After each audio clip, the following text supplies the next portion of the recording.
Bridal ബ്ലൗസിൻ്റെ സ്റ്റിച്ചിങ്ങിന് എത്ര സമയം എടുക്കും? ഏറ്റവും കൂടുതൽ എൻക്വയറീസ് ഈ ഒരു ക്വസ്റ്റ്യൻ ആണ് വരാറ്. അപ്പോൾ നമുക്കൊരു ബ്രൈഡൽ ബ്ലൗസിൻ്റെ ഡിസൈനിങ്ങിനും സ്റ്റിച്ചിങ്ങിനും നിങ്ങൾക്ക് മാക്സിമം തരാൻ പറ്റുന്ന അത്രയും സമയം തരുന്നതാണ് നല്ലത്. കാരണം എന്ന് പറയുന്നത് ഒരു ബ്രൈഡൽ ലുക്കിൽ ഏറ്റവും ഒരു ഇമ്പോർട്ടൻ്റ് ആയിട്ടുള്ള ഒരു ഫാക്ടറാണ് ബ്രൈഡൽ ബ്ലൗസും ബ്ലൗസിൻ്റെ ഡീറ്റെയിലിങ്ങും വളരെ ഹൈലൈറ്റ് ആകുന്ന ഒരു ഫാക്ടറാണ്.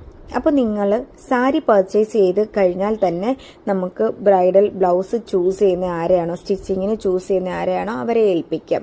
ബ്രൈഡൽ ബ്ലൗസ് ഡിസൈനിങ് ചെയ്യാനുണ്ടെങ്കിൽ ഡിസൈൻ ചെയ്യാം, അതിലേക്ക് ഹാൻഡ് വർക്കോ ത്രെഡ് വർക്കോ അങ്ങനെയുള്ള കാര്യങ്ങളൊക്കെ ആഡ് ചെയ്യണമെങ്കിൽ ആഡ് ചെയ്യാം.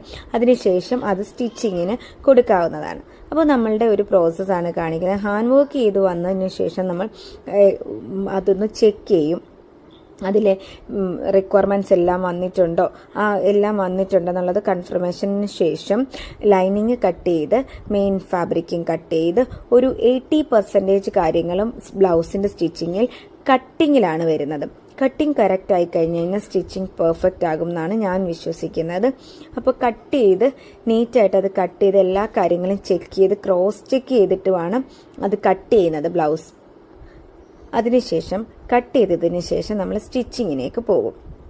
നമുക്ക് കട്ടിങ്ങിനും സ്റ്റിച്ചിങ്ങിനുമായിട്ട് വെസ്റ്റ് ബംഗാളിൽ നിന്നുള്ള കുറച്ച് ബോയ്സ് ആണുള്ളത്. അവരെന്ന് പറയുന്നത് നമ്മൾ ഏതൊരു ഡിസൈൻ കൊടുത്താലും ഏതൊരു പാറ്റേൺ കൊടുത്താലും നമുക്കത് നമ്മൾ പറയുന്ന രീതിയിൽ സ്റ്റിച്ച് ചെയ്ത് തരും. അവരുടെ ആ ഒരു സ്കില്ല് പറയാതിരിക്കാൻ പറ്റില്ല. അങ്ങനെ നമ്മളുടെ ബ്ലൗസ് സ്റ്റിച്ചിങ്ങിന് പോയിട്ടുണ്ട്. സ്റ്റിച്ചിങ്ങിന് പോയ ബ്ലൗസിലേക്ക് ഹാൻഡ് വർക്കുകളിലെ ബീഡ്സോ കാര്യങ്ങളോ ഒന്നും പൊട്ടിപ്പോകാതെ വളരെ ശ്രദ്ധിച്ചാണ് ചെയ്യുന്നത്.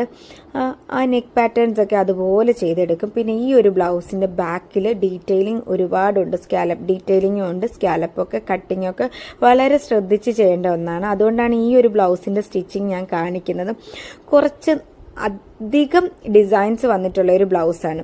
നെക്കിൽ ബാക്കിൽ സ്കാലപ്പ് ത്രെഡ് വർക്ക്, പിന്നെ ഒരു ബോർഡർ പാറ്റേൺ വന്നിട്ടുണ്ട്, ഹൈനെക്ക് വന്നിട്ടുണ്ട്, അങ്ങനെ ഒരുപാട് കാര്യങ്ങൾ വന്നിട്ടുള്ള ഒരു ബ്ലൗസാണ്. അപ്പോൾ ഒത്തിരി സമയം എടുത്ത് ചെയ്യേണ്ട ഒന്നാണ് ബ്രൈഡൽ ബ്ലൗസ്. അപ്പോൾ നിങ്ങൾക്ക് ആർക്കെങ്കിലും ബ്രൈഡൽ ബുക്കിംഗ് ചെയ്യാനുണ്ടെങ്കിൽ നിങ്ങൾ സാരി പർച്ചേസ് ചെയ്ത് കഴിയുമ്പോൾ തന്നെ ഒരു സ്റ്റിച്ചിങ്ങിലേക്ക് കൊടുക്കുക. അപ്പോൾ അവർ സ്റ്റിച്ച് ചെയ്യുന്നത് ആരാണെങ്കിലും അവർ അത്യാവശ്യം സമയം എടുത്ത് ചെയ്യുന്നതായിരിക്കും നല്ലത്. വളരെ എളുപ്പത്തിൽ ഇങ്ങനെ ചെയ്യുന്നതിനേക്കാളും എപ്പോഴും നല്ലത് സമയമെടുത്ത് ചെയ്യുന്നതായിരിക്കും. അപ്പോൾ ഈ ഒരു ബ്ലൗസ് നമ്മൾ സ്റ്റിച്ച് ചെയ്ത് കഴിയുമ്പോൾ ഇതിൻ്റെ ഒരു ഔട്ട്പുട്ട് ഞാൻ കാണിക്കാം. അപ്പോൾ നിങ്ങളിത് കമൻറ്റ് ചെയ്യൂ, ഈ ഒരു ബ്ലൗസിൻ്റെ സ്റ്റിച്ചിങ് എങ്ങനെയുണ്ടെന്നുള്ളത്.